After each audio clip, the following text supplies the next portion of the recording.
Hello, this is Master Valeriov, and now I would like to talk about the attack against a castled king of the opponent.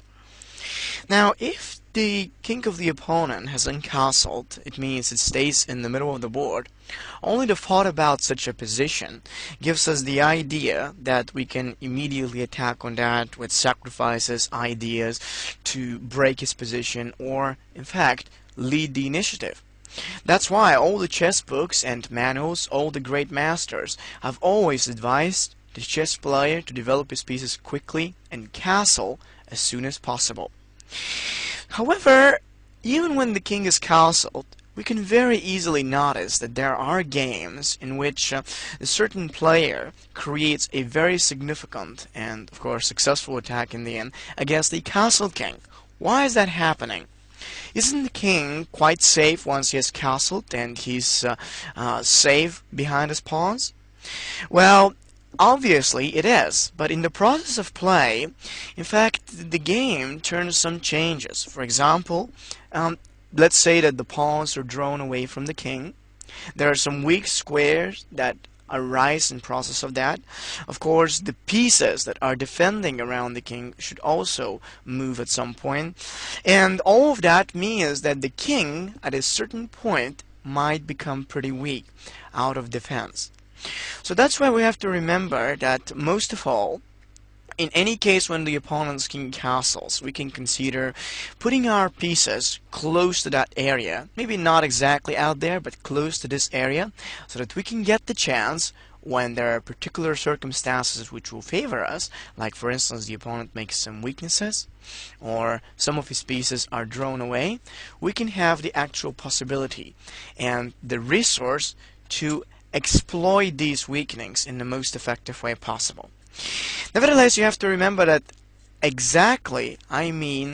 we have to use this temporary advantage in the faster way possible, because if we slow down, if we weaken our strategy at a certain point, the opponent is gonna either exchange our pieces and this way eliminate our potential for the attack, or he will simply protect his king's side and will have no more opportunities to make significant threats there. So what do we see in the chessboard and the setup position right now? Well, black seems to have an extra pawn, but all of his pieces except the bishop are actually put on the back rank, on the h rank. This means very passively. So we can find out that most of the black pieces cannot really organize any defense to the black-owned king because of that position. So in reality, we can also find that one of the black king's pawns, the one on f7, is practically gone. Also, his knight, which usually needs to stay on f6, is also put in the back rank, and it's pretty passive down there. So we can find that black isn't really well placed to defend this king or confront in case white starts attacking on the king's side. However, I think that no matter that white is a little bit more active, he has better placed pieces, and he has better potential on the king's side, he really needs to play quickly and in the same time very accurately. Because if he doesn't really pay attention how he's going to continue and promote his attack, we can find out that black is simply going to attack this knight with c6. Currently he's attacking on the rook. Maybe he will blockade with d7 up to d5, develop the light square bishop, and it will be quite difficult for white to arrange any major threats against black's king or something like that. So therefore, white needs to find the most effective shortcut to realizing his advantage of better development and creating some more threats against black's king. So after evaluating the position in the proper way, white found that the best move wouldn't be to retreat the rook. A retreat of the rook, like rook e4 or rook e3 or rook h5 even, would have helped black in case of c6 to expel the white knight from there and eventually push d5. So therefore, white decided to play the move of bishop b3 to c2. And this is really an interesting continuation. The bishop is now targeting the weakest spot in black's position, the pawn on h7. We can see that this point is only defended by the king, and basically, if white even decides to sacrifice the bishop towards the pawn, practically black will leave with no defense, or very low defense, right in front of his king. Of course, white also has the idea of putting his queen up to h5 and attacking there directly. Now, most of all, after the move of bishop c2, we can see that black cannot take that rook. If he does it, then white's queen is going to come immediately to h5, and in case of g6, and then bishop takes the g6, white will create the unstoppable threats against the pawn on h7. A move like h6 seems to work, but it will only work for one move. Now we can find out that white can even sacrifice his bishop for this pawn, but then it's unstoppable to prevent queen takes h6 and the upcoming checkmate threats in front of black's king. So after moving the bishop to the c2 square, pretty much forces black to take direct action to stop queen h5 from coming. The only way to do it is with g6. Now, it seems that there is nothing dangerous coming out, and black is safe. Well, it only looks so. What white continues with is rook to the h5 square, with which he puts a direct pin against the h7 pawn, and also what we can see is that the g6 pawn will be taken. In fact, white's bishop tries to take on that. However, what about g takes to h5? It seems that this rook is hanging, doesn't it? Well, if black takes, then white will recapture with the queen, and what we find is that, again, there is this queen takes to h7 unstoppable threat in front of black. So after rook h5 coming, black decided to move his rook up to the g8, support the g6 pawn, but now, what do we see? We see massive white pieces coming right in front of the black king.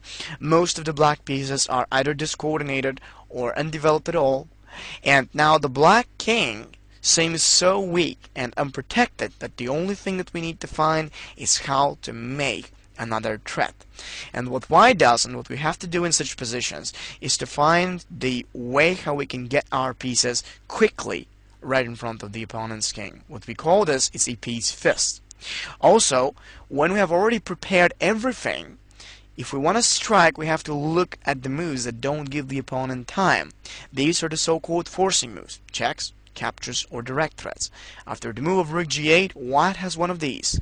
Rook takes h7 check is practically destroying the black pawn bastions in front. The king is forced to take, and then white comes up with queen to h5 with a check. We can find that the g6 pawn cannot move since it's pinned, and the black king therefore has only one square where it can retreat, g7. Then white takes, queen takes to g6 with the check. If the black king moves there, we see the powerful battery of the bishop and the queen, and the checkmating threat coming on h7. Well, black's king seems to be forced to go back to f8, and then white simply plays the move of bishop up to h6 with a check. What we find right now is that black's pieces are completely out of condition to support the black king. If black moves the bishop back to g7, and white will simply do queen f5 with a check. Knight f6, that's the only way for black to interpose a piece and oppose against the check, but then knight takes to f6.